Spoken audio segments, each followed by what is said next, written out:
Sore. Oh, langsung kita mulai saja. Jadi untuk hari ini itu mengenai radiografi abdomen. Jadi hari ini saya langsung saja dua materi yang saya sampaikan. Jadi nanti untuk pertemuan minggu depan, jadi tidak ada kelasnya.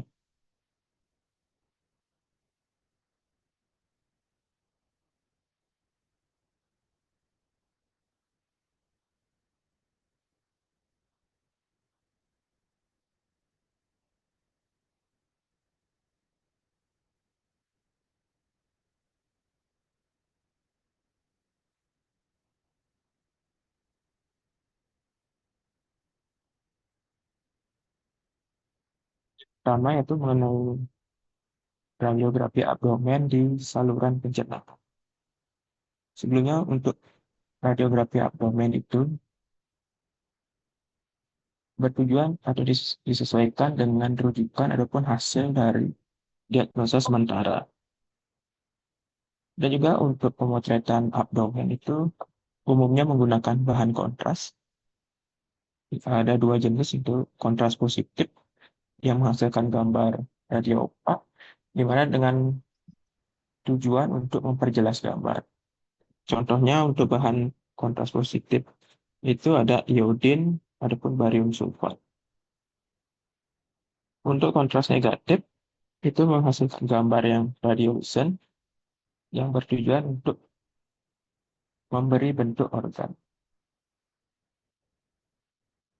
Nah, ini radiografi abdomen itu untuk saluran pencernaan, urinari, kemudian juga bisa untuk rongga peritoneum dan organ reproduksi. Dilakukan saat relaksasi ekspirasi untuk mengurangi tekanan dari torak gitu, agar organ-organ di abdomen itu tidak terdorong ke belakang. Nah, inilah indikasi kenapa melakukan radiografi pada rongga abdomen. Yang pertama, apabila hewan itu mengalami muntah yang persisten, ada rasa sakit pada regio abdomen, kemudian adanya hematuria ataupun dysuria, mengevaluasi adanya massa pada abdomen, kemudian evaluasi distensi abdomen, diare yang persisten, dan juga apabila adanya kebengkakan.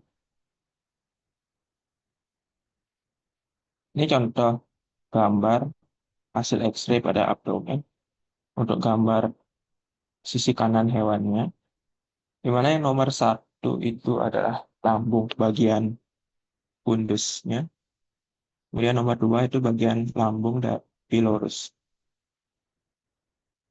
Untuk nomor tiga yaitu adalah hati, empat itu limpa, lima ginjal, enam kolon, dan nomor tujuh itu adalah usus halus. Ini sama juga, tapi dari sisi kiri. Kalau dari sisi kiri, untuk organ lambung itu yang lebih banyak terlihat itulah bagian fundusnya.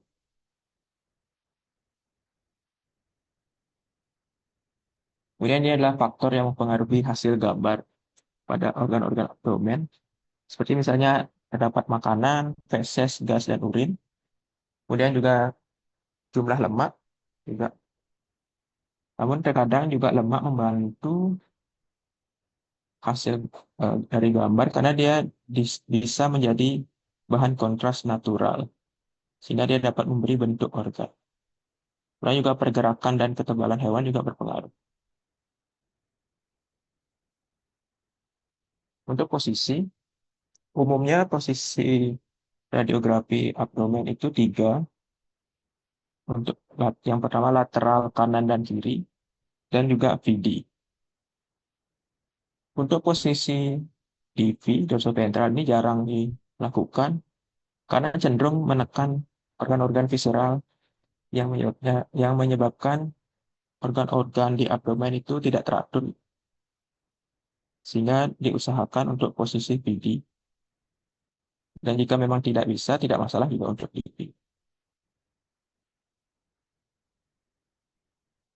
Posisi pemotretan yang nomor satu itu posisi lateral, yang nomor dua itu posisi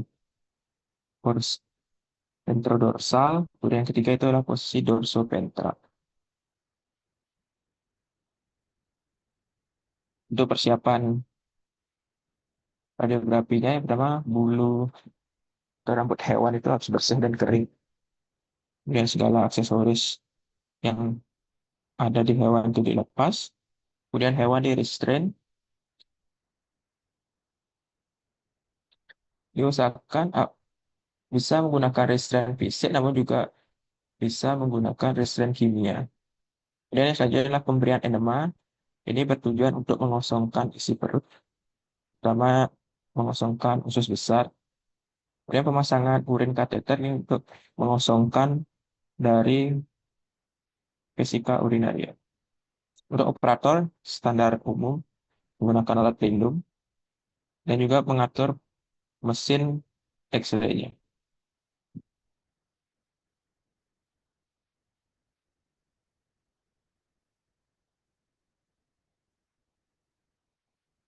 Nah, sekarang kita akan membahas mengenai radiografi pada saluran gastrointestinal, itu dari mulut hingga ke usus besar, ya. Bisa dipotret dengan mesin X-ray.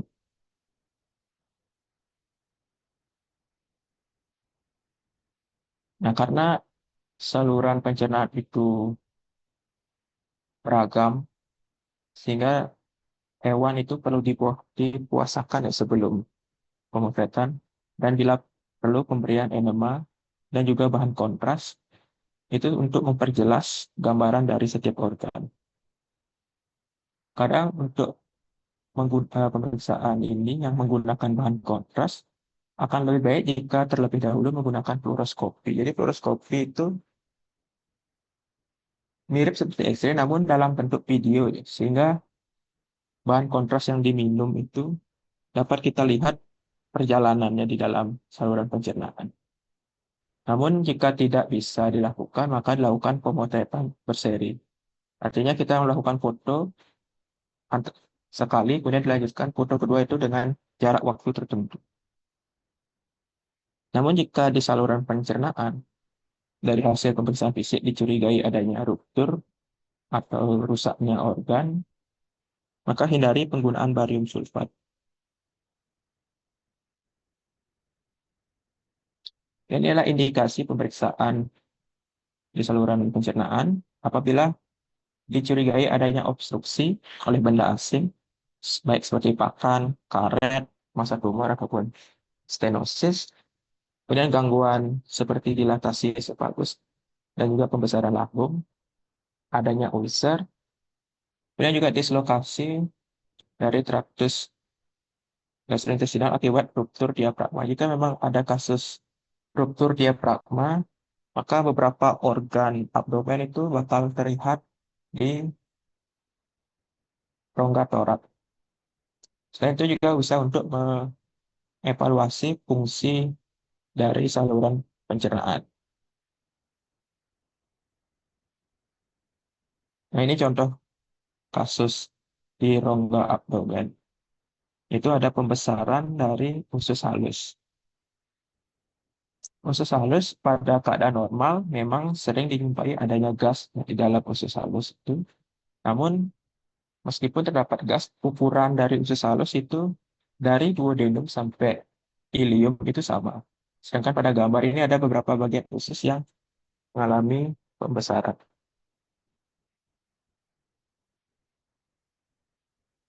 Nah, yang pertama kita bahas itu mengenai pada daerah mulut dan faring. Untuk daerah ini jarang dilakukan radiografi karena memang kasusnya terbatas. Umumnya radiografi pada daerah ini dilakukan apabila hewan mengalami trauma, sehingga untuk melihat apakah ada fraktur atau tidak. Dan juga untuk daerah ini perlu dilakukan anestesi ini untuk mengurangi mengurangi gerak hewan, seperti misalnya saat dia menelan atau saat dia terengah-engah gitu ya. Jadi ini perlu dilakukan anestesi untuk mendapatkan gambar yang bagus. Ini contoh kasusnya. Ini hewan yang mengalami patah pada tulang mandibulanya. Ini sudah dilakukan operasi.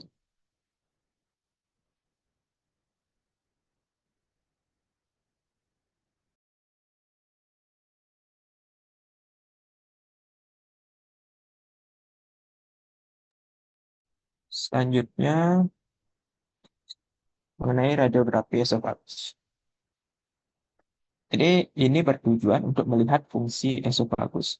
Dan umumnya, ini memerlukan bahan kontras barium sulfat yang dicampur dengan udara. Jadi, istilahnya itu double kontras, menggunakan kontras positif dan kontras negatif. Jadi, untuk mendapatkan kedua fungsi, yaitu untuk memperjelas gambar dan memperjelas bentuk organ.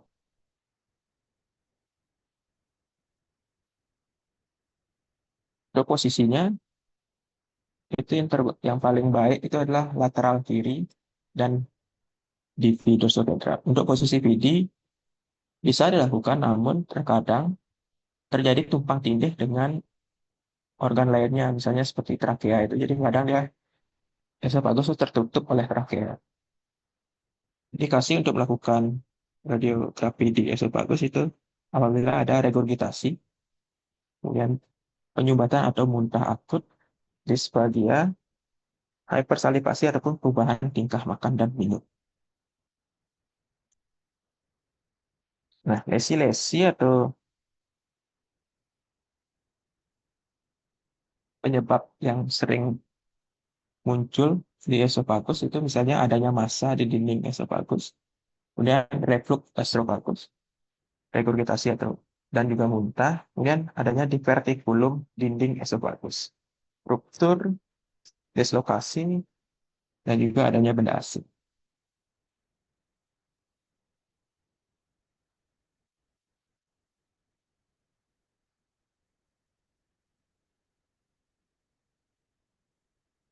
Selanjutnya mengenai radiografi pada lambung. Ini bertujuan untuk melihat morfologi lambung. Jadi untuk melihat bagaimana struktur dan lokasi dari lambung, termasuk juga untuk melihat isi dari lambung. Dan yang kedua mengenai fungsi lambung. Jadi fungsi ini maksudnya itu untuk melihat pergerakan organ lambung dan juga fungsi dari pilorus dalam menentukan waktu pengosongan lambung. Nah, ini adalah cara membedakan lambung anjing dan kucing. Jadi untuk lambung anjing itu bagian pilorusnya itu melewati dari tulang vertebrae, sedangkan kucing tidak. Nah, untuk organ lambung itu secara radiografi dia terletak di tengah abdomen, caudalis dari diafragma dan hati, dan cranialis ginjal. Nah, inilah persiapan yang perlu dilakukan apabila kita akan melakukan X-ray pada lambung. Jadi hewan dipuasakan dan setelah itu diberikan kontras yaitu barium sulfat dengan konsentrasi 30 hingga 60%. Untuk posisi standar yaitu L dan R lateral, VD dan DV juga bisa. Ini indikasinya itu apabila ada pembesaran pada lambung dan sulit menelan dalam waktu yang lama. Ini karena ada penyumbatan pada bagian pilorus. Dan juga ada pembesaran lambung karena akibat adanya gas. Ini sering terjadi pada kasus-kasus torsio lambung ya. Kalau pada ini sering terjadi pada anjing. Kemudian selanjutnya itu adanya benda asing dan perubahan lokasi lambung.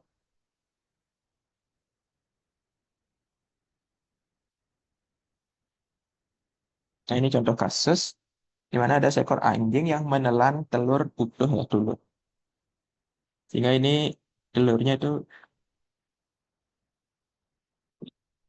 terperangkap di lambung ya, sehingga tidak bisa dikeluarkan atau tidak bisa keluar dari lambung. Ini perlu pembedahan untuk kasus seperti itu.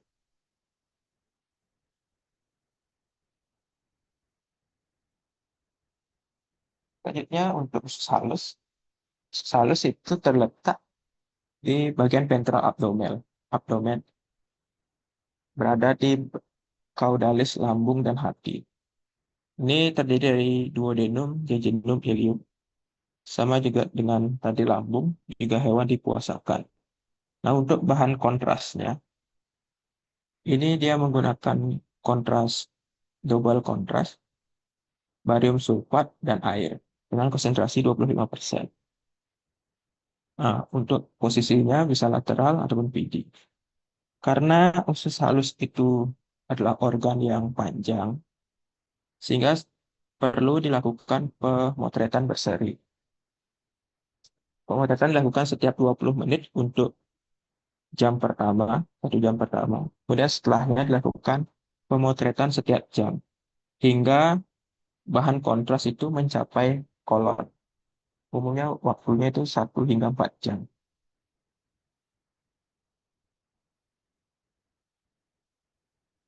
Nah, ini contoh kasus yang di usus halus itu terjadinya pembesaran usus akibat adanya obstruksi.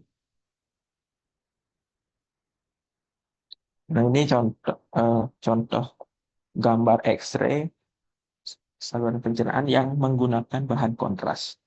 Jika gambarnya seperti ini, berarti sudah jelas dia menggunakan bahan kontras positif, yaitu barium sulfat. Karena dia gambarnya akan menjadi radio opak.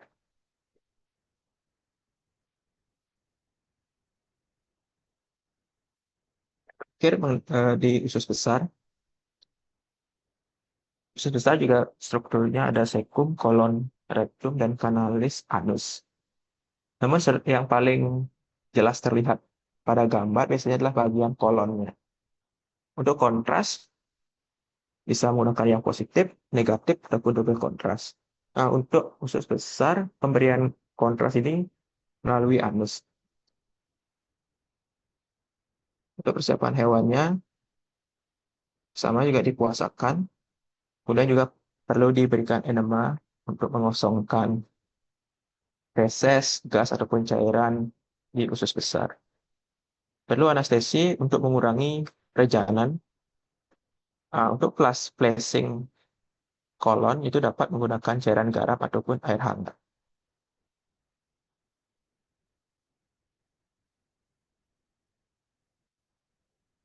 Nah, ini dia gambaran kolon yang diberikan kontras positif. Jadi pada hewan normal, bentuk kolon itu seperti tanda tanya pada posisi VD ataupun TV.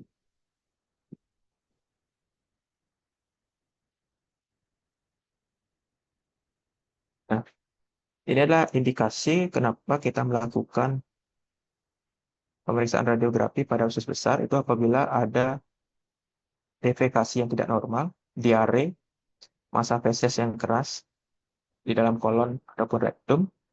Kemudian ada pada kasus megakolon, kolitis, dan adanya benda asing. Nah, ini contoh kasus megakolon. Jadi kasus ini paling umum ditemukan pada kucing. Dimana kadang kucing kan gampang gini ya, apa namanya, gampang stres. Bahkan kadang ganti pasir aja dia tidak mau buang air besar. Jadi akhirnya fesesnya menumpuk, kemudian mengalami pengapuran. Akhirnya fesesnya menjadi keras seperti ini.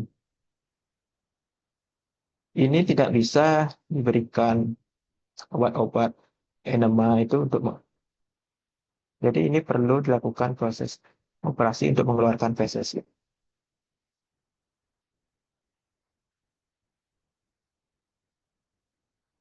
Ya, itu saja untuk materi yang pertama. Mungkin saya lanjut saja dulu ya ke materi kedua.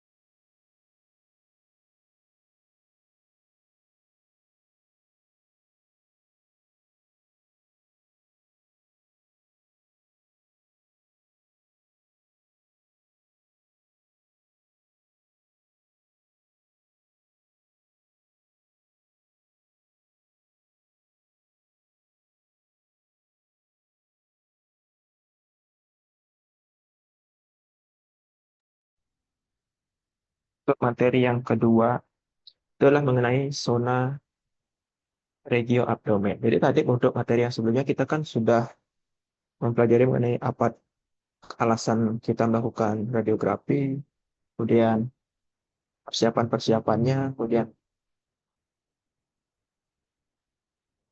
contoh-contoh kasusnya. Jadi penentuan zona regio abdomen ini merupakan salah satu cara untuk membantu kita dalam menginterpretasi hasil radiografi pada abdomen.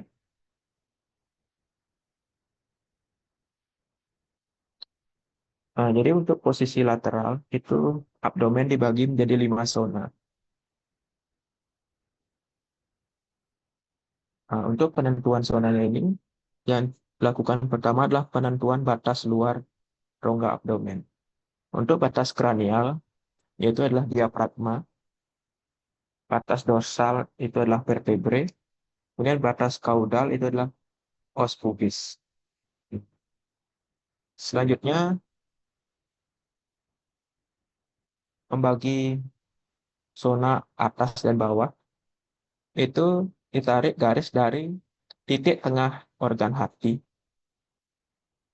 ditarik hingga ke kaput femur. Itu untuk membagi zona 1, 2, dan zona 4, 5. Nah, untuk menentukan zona 3, kalian harus menentukan vertebrae lumbalis 2 dan 3.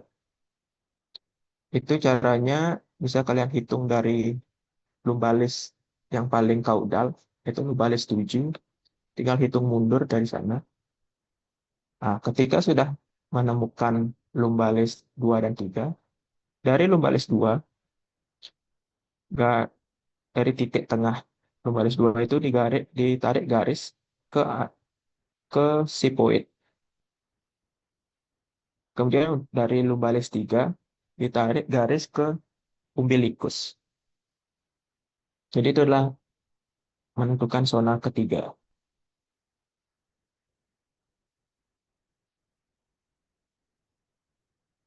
Nah, selanjutnya ini adalah penentuan zona pada posisi PD. Itu dibagi menjadi 4 zona. Untuk zona 1 dan 2 itu dipisahkan oleh tulang vertebrae. Nah, untuk eh, batas zona 1, 2, dan 3, itu kalian harus mencari lumbalis pertama. Sama juga dari cara yang sebelumnya, itu dihitung dari lumbalis yang paling kaudal. Ketika sudah dapat lumbalis 1, dari titik tengah tulang lumbalis 1, ditarik garis kanan ke kiri. Kemudian untuk menentukan batas zona 3 dan zona 4, kalian harus mencari lumbalis 4 dan 5. Karena garis pembatasnya itu ada di antara lumbalis 4 dan 5. Nah, jadi sebenarnya apa tujuan kita harus menentukan zona-zona ini adalah untuk kalian tahu lokasi organ itu berada di zona apa. Karena kalau misalnya suatu organ berada tidak pada zonanya, zona normalnya, maka itu bisa menjadi indikasi atau indikator penentuan ketidaknormalan dari lokasi organ. Bisa dia berpindah organnya, ataupun juga mengalami pembesaran sehingga melebihi zona normalnya. Nah, pada posisi lateral, untuk di zona 1, organnya itu ada hati, kemudian lambung untuk bagian fundus dan bodinya. Dan yang ketiga itu adalah ginjal kanan. Untuk zona 2, sama juga terdapat hati dan juga lambung untuk bagian pilorusnya.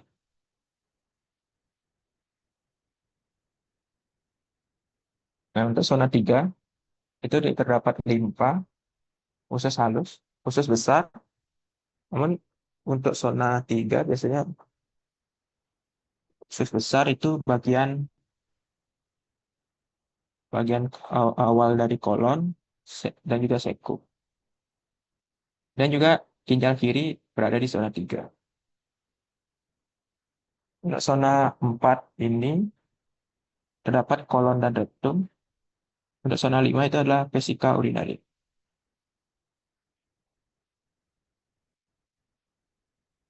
Sedangkan untuk posisi VD, untuk zona 1, itu ada hati, kemudian lambung, kemudian bagian proksimal duodenum, dan juga ginjal kanan.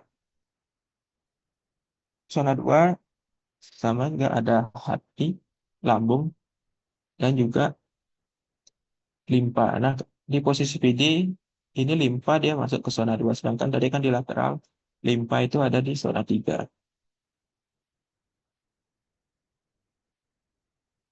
Saat PD zona 3, itu ada lambung, namun hanya sebagian kecil bagian dari lambung itu ada di zona 3. Namun apabila misalnya kalian membaca hasil foto, sebagian besar organ lambung ada di zona 3, berarti itu sudah termasuk tidak normal. Dan di zona 3 itu ada usus halus, usus besar, dan ginjal kiri. Untuk zona 4, itu ada kolon dan rektum, dan juga ada vesika urinarianya di zona 4.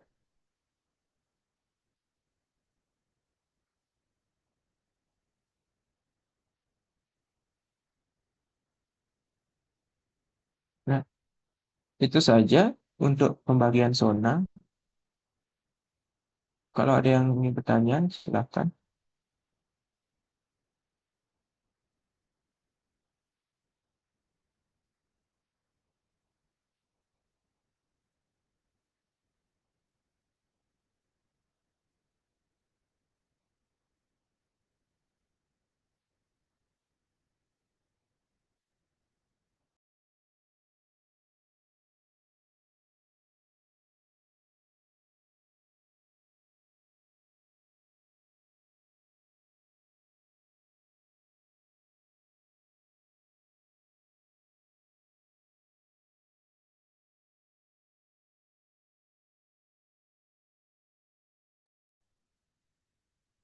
Ya, sudah atau sudah cukup?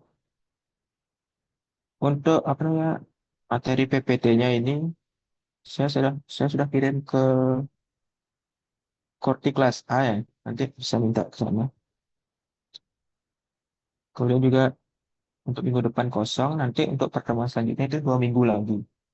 Itu tentang, kita akan bahas radiografi di saluran perkencingan.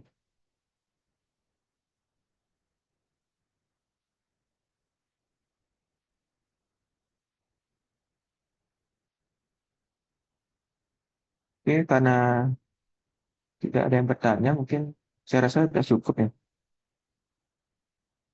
Mungkin itu saja yang saya sampaikan untuk hari ini. Saya ucapkan terima kasih dan Terima kasih, Dok.